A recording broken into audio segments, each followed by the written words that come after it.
Price Lord. கர்த்தர் நல்லவர். இந்த 5ஆம் நாளிலே கூட நாம் பிள்ளைகளுக்காக நாம் ஜெபிக்க போகிறோம். கடந்த 4 நாட்களும் கர்த்தருடைய பெரிய கிருபையினாலே நாம் ஆண்டவருடைய சமூகத்திலே உபவாசத்தோடு கூட நம்ம பிள்ளைகளுக்காக நாம் ஜெபிக்கிறோம். ஆண்டவர் சொன்னார், உங்கள் பிள்ளைகளுக்காக அழுங்கள் என்று லூக்கா 23:28 சொன்னதன் வார்த்தையின்படியாக இந்த நாட்களை நாம் விசேஷப்படுத்தி நம் பிள்ளைகளுக்காக ஜெபிக்கிறோம்.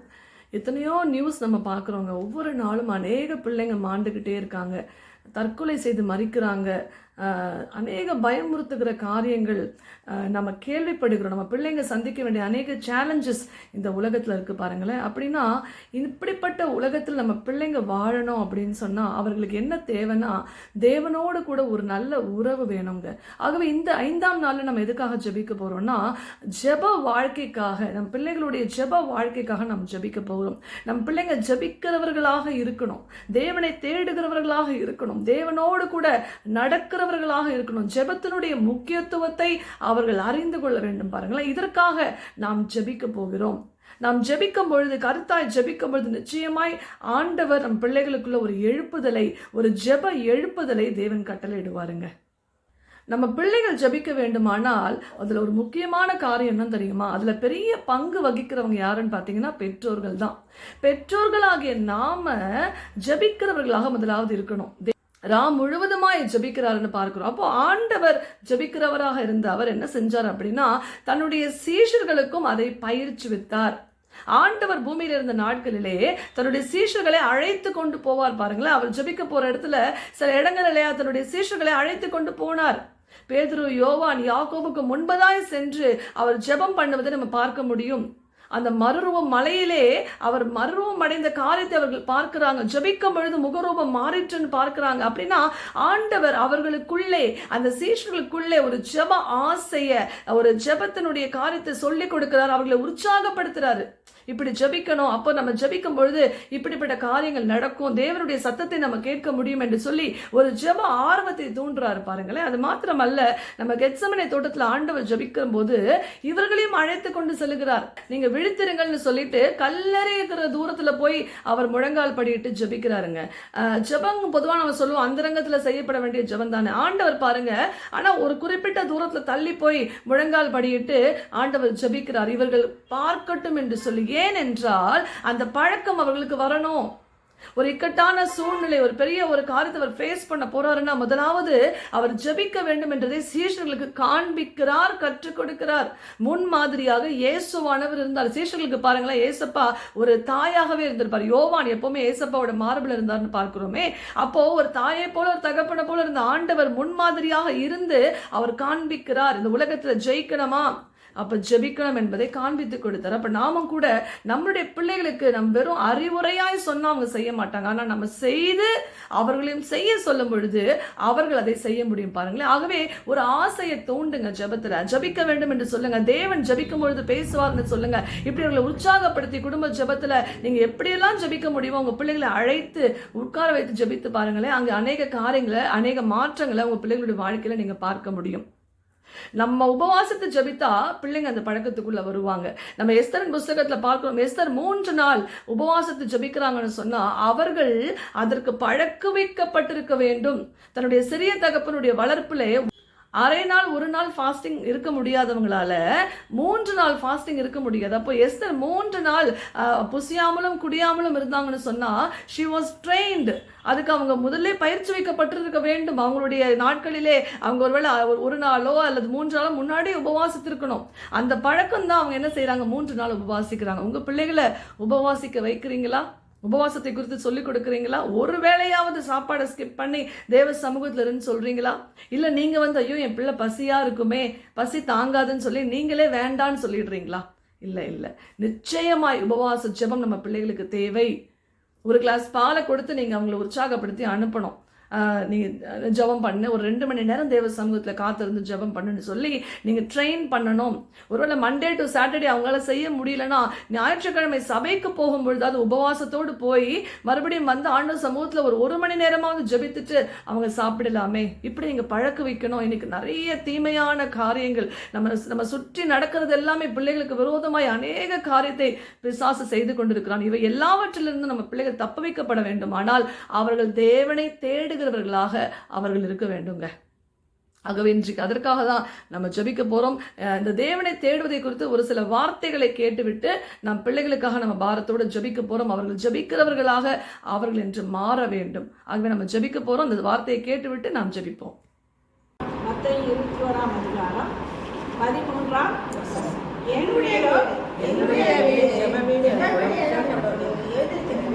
நீங்களோ அதை கல்லறையாக்கினீர் என்றார். என் வீடு என் வீடு என்றால் ஆலயம். அடுத்தபடி என் வீடு என்றால் நீங்கள் என் ஆலயமா இருக்கிறீர்கள். ஒருவன் இந்த ஆலயத்தை கெடுத்தால் அவனை கெடுப்பேன். ஸோ வீடு ஆலயம் ஒன்று. அடுத்தது நீங்களே அந்த ஆலயம், நானே அந்த ஆலயம் கெடுப்பேன் என்று தமிழில் சொல்லப்பட்டிருக்குது. இங்கிலீஷில் டிஸ்ட்ராய். ஏன் ஜெப வீடு என்று சொன்னார் என்றால், ஒரு வீடு எப்படி இருக்கணும்? சுத்தமாக இருக்கணும். அப்போ நம்ம அப்படியாக நம்ம வைத்திருக்கும் போது கல்லர் புகை பார்க்கக்கூடாது. கல்லர் புகை என்றால் பலமான பாவங்கள் திருப்பி நம்ம ரட்சிக்கப்பட்டு பிறகு, ஏன்னா இது விசுவாசிகளுக்கு தான் ஆண்டவர் சொல்கிறார். அடுத்தபடியாக நீங்க 15, 16 வாசித்தால் குழந்தைகளுடைய வாயினாலும் வாழருடைய வாயினாலும் இது உண்டாகும்படி செய்தேன். இவர்கள் மத்தியில எல்லா ஜனங்களும் அவங்க ஆர்ப்பரித்தாங்க. அவங்க நடுவில் கூட யார் ஆர்ப்பரித்து இருந்தால் பிள்ளைகள் ஆர்ப்பரித்தது. பரிசெய்கிறோம், சதி செய்கிறோம், மற்ற எல்லாம் பார்த்துங்களாம். பார்த்தீங்களா, அந்த பிள்ளைங்களாம் என்ன பண்றாங்க? அவங்க கோபம் வந்துடுச்சு.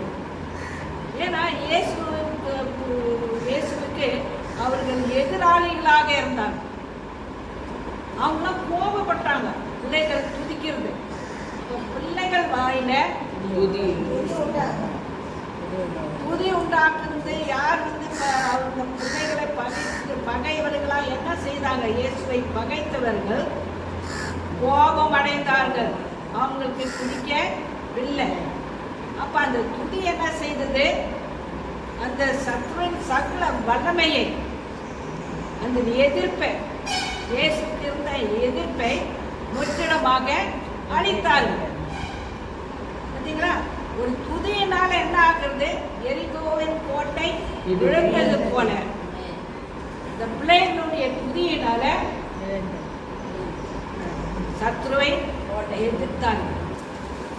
சங்கீதம் 8:2.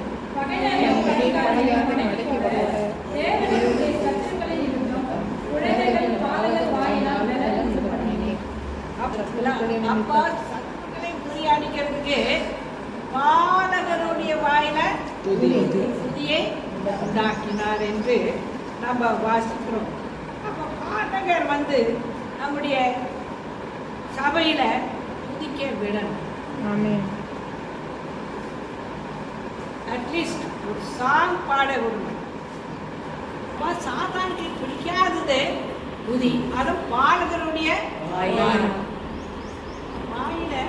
பிள்ளைகள் வாயில என்ன இருக்கணும்? துதி இருக்கணும். ஆண்டவரை துதிக்கிறது. பிரைஸ் லார்ட் சொல்லி கொடுங்க,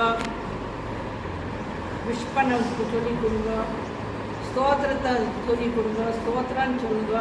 பெரியவங்க முதலாவது இப்பெல்லாம் பெரியவங்கள பிரைஸ் லார்ட் சிஸ்டர் அப்படின்னா அவங்க என்ன செய்யறாங்க?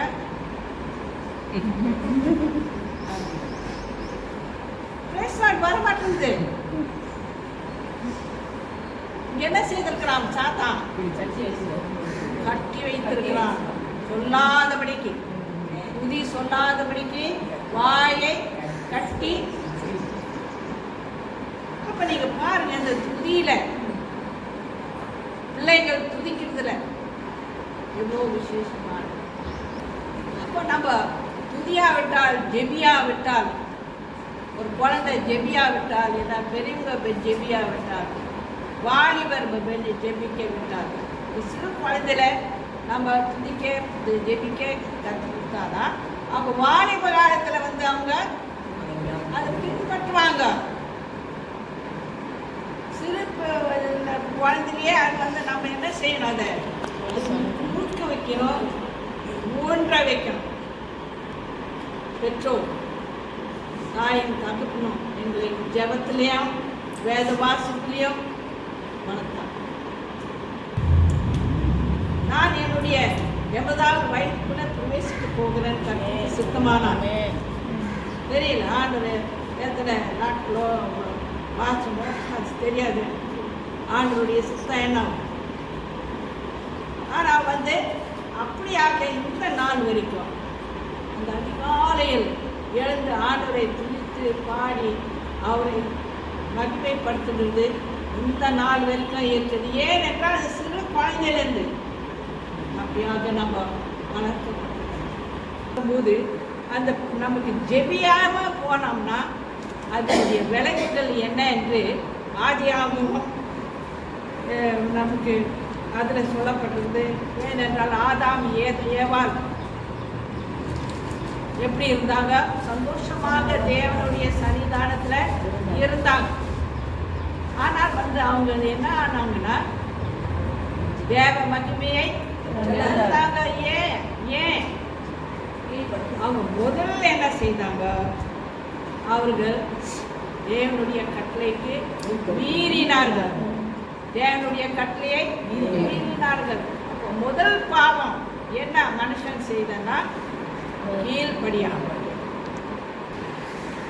பாவம் செய்ததுனால, கீழ்படியாம அந்த முதல் பாவத்தை செய்ததுனால பரிசுத்த ஆவியானவர் அவனை விட்டு போனது என்ன நெக்ஸ்ட் ஆச்சு. நெக்ஸ்ட் அவங்க நிர்வாணமாய் இருக்கிறத பார்த்தாங்க. நிர்வாணம் எதை குறிக்கிறதுனா, உங்களுடைய ரட்சிப்பின் வஸ்திரத்தை இழந்து பெரியவனாலும் சரி வாலிபர்னாலும் சரி யாரா இருந்தாலும் சரி, ஒரு தரம் நம்ம ரட்சிப்பை பெற்றுட்டோம்னா அந்த வஸ்திரத்தை நாம் இழந்து விடாதபடிக்கு ஃபர்ஸ்ட் டிசபீடியன்ஸ், செகண்டு என்ன ஆயிடுச்சு, தேவாவியாவை விட்டு போயிடுறாரு. மூன்றாவது வஸ்திரத்தை இழந்து போயிடுறாங்க, நிர்வாணமாய் இருக்கிறாங்க. நான்காவது ஆண்டவருடைய பிரசன்ஸ்க்கே வர்றதில்லை. இதுதான் பிரசன்ஸ், ஆண்டவருடைய presence. Don't come to the presence of God. அதுதான் இன்றைக்கு விசுவாசிகளுடைய நிலைமை. இன்னைக்கு எல்லாரும் பின்வாங்கி போகிற காரணம் இந்த முதல் தேவனுடைய கட்டளைகளுக்கு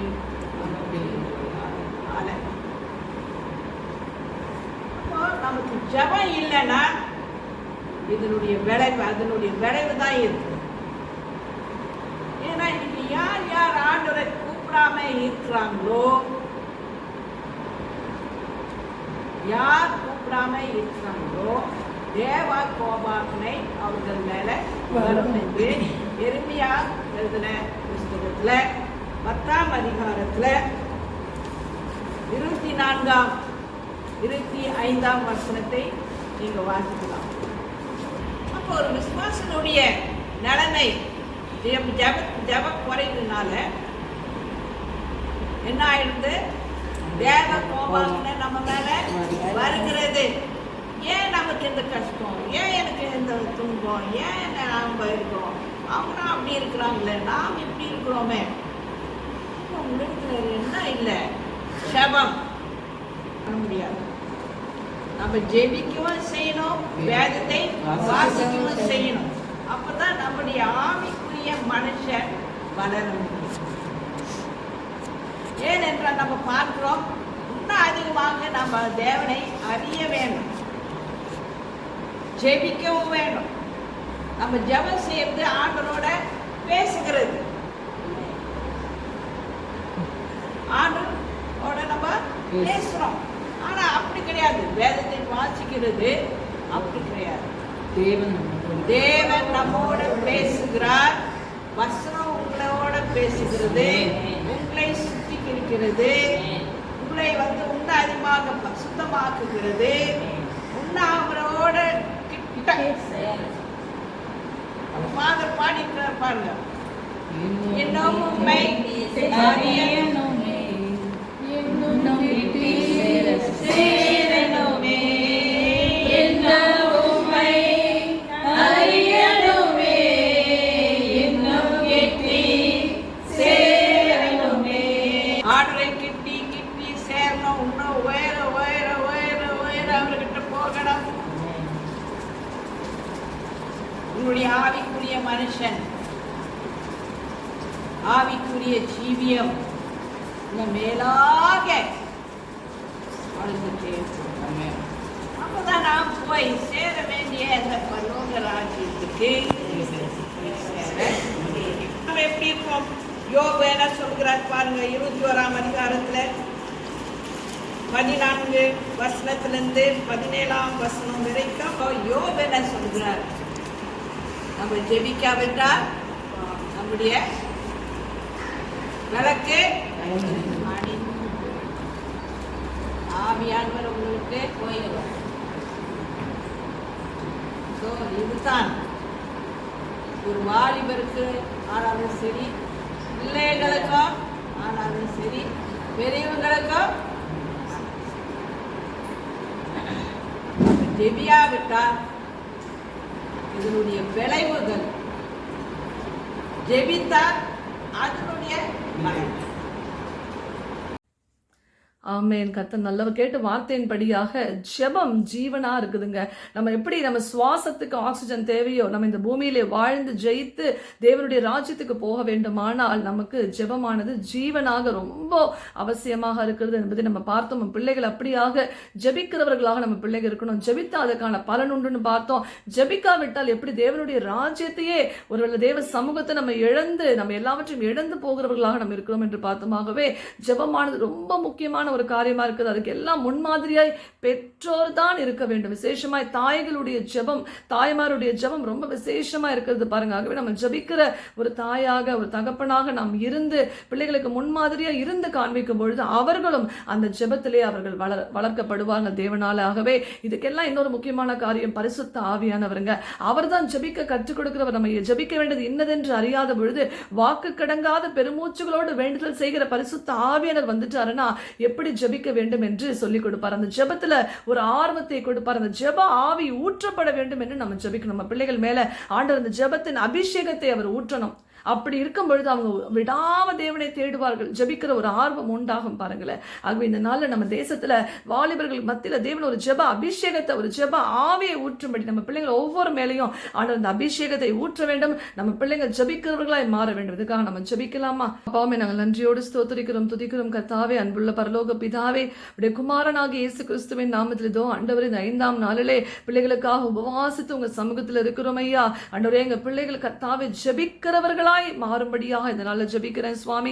முதலாவது தேவனுடைய ராஜ்யத்தையும் நீதியும் தேடுங்கள் என்று சொன்னீங்களே, அந்த வார்த்தையின்படி எங்க பிள்ளைங்க முதலாவது தேவனை தேடுகிற ஒரு கிருபை எங்க பிள்ளைகளுக்கு கொடுங்கப்பா. அதிகாலையில் உண்மை தேடுகிற ஒரு கிருபையை கொடுப்பீராக. காலைதோறும் உண்மை தேடட்டும் ஆண்டவரே. உங்க சமூகத்துல முழங்கால் படிட்டு ஜெபிக்கட்டும் ஆண்டவரே. உபவாசத்து ஜெபிக்கட்டும் ஆண்டவரே. அப்பா, அப்படிப்பட்ட ஒரு ஜெப கிருபை, ஒரு ஜெபத்தின் அபிஷேகத்தை, ஒரு ஜெப ஆவிய எங்க பிள்ளைகள் மேல நீர் ஊற்றும்படியாய் ஜெபிக்கிறேன் ஐயா. பரிசுத்த ஆவியானவரே அவர்களை நிரப்புவீராக. தானியேலை போல தவறாமல் 3 வேளை ஜெபிக்கட்டும் ஆண்டவரே. எஸ்தரை போல உபவாசித்து ஜெபிக்கட்டும் ஆண்டவரே. ஆவியானவரை நீங்க பொறுப்படுத்திக் கொள்ளுங்க. மாத்திரம் அல்ல, ஒரு துதியின் அபிஷேகம் அவங்க மேல இறங்கட்டும் ஐயா. ஆண்டவரே, அப்பா, பாலகர் வாயினால் துதி உண்டு பண்ணுவேன் என்று சொல்லுகிற கர்த்தர் ஆண்டவரே, அப்பா, எங்க பிள்ளைகள் உம்மை துதிக்கிறவர்களாக ஜெபிக்கிறவர்களாக இருக்க வேண்டும் ஐயா. அப்பா, நீங்க உதவி செய்வீராக அப்பா. ஆவியானவரே, அவங்க ஆவிக்குரிய வாழ்க்கையில் ஒரு முன்னேற்றம் வரட்டும் இந்த நாளிலே ராஜா. இயேசுவின் நாமத்துல ஜெபிக்கிறேன் ஆண்டவரே. பரிசுத்த ஆவியானவருடைய ஆளுகை எங்க தேசத்துல ஒவ்வொரு வாலிபர் மேல இறங்கட்டும் அப்பா. உம்முடைய ஆளுகையின் கரம் இறங்குவதாக. எங்க பிள்ளைகள் மேல விசேஷமாய் பரிசுத்த ஆவியானவரே உம்முடைய ஆளுகை வருவதாக ராஜா. ஜெபிக்கிற கிருபையினாலும், ஜெபிக்கிற ஞானத்தினாலும், ஜெபிக்கிற அபிஷேகத்தினாலும், ஜெப அக்கினியினாலும் எங்க பிள்ளைகளை நிரப்புவீராக ஆண்டவரே. ஆவியானவரே, ஸ்தோத்திரம் ஐயா. இந்த ஜெபத்தினால் தங்களை காத்துக்கொள்ள அவங்களுக்கு சொல்லிக் கொடுங்கப்பா. உங்க அன்பு கரங்கள் ஒப்பு கொடுக்கிறேன் பிள்ளை. ஆண்டவரே, பெற்றோராகி எங்களுக்கு தேவையான ஞானத்தை கொடுங்க. இந்த பிள்ளைகளை எப்படி ஜெபத்துல வளர்க்க வேண்டும் என்பதை அனுதினமும் ஆண்டவரே பெற்றோர் பெற்றோருக்கும் தேவன் சொல்லி கொடுத்து ராஜா ஆண்டவரே நாங்கள் உம்மை தேடி குடும்பமாய் தேடி ராஜா உங்க ராஜ்யத்துக்கு நாங்கள் வந்து சேர தேவன் உதவி செய்வீராக. இந்த பூமியில வாழ்ந்திருக்கும் பொழுது ஜெபத்தினால ஜெயம் எடுக்க ஒவ்வொரு நாளும் கிருபை தாரும் சுவாமி. நீங்க அப்படியே செய்கிற அன்புக்காக மிக கோடி ஸ்தோத்திரம், கோடி நன்றி அப்பா. எங்க ஒவ்வொரு பிள்ளைகளும் ஜெப வீரர்களாக ஜெப வீராங்கனைகளாக மாறுவார்களாக ஆண்டவரே. நீங்க அப்படி செய்வதற்காக உமக்கு நன்றி சுவாமி. கோடி ஸ்தோத்திரம் அப்பா. இயேசு கிறிஸ்துவின் நாமத்தில் ஜெபிக்கிறேன் பிதாவே.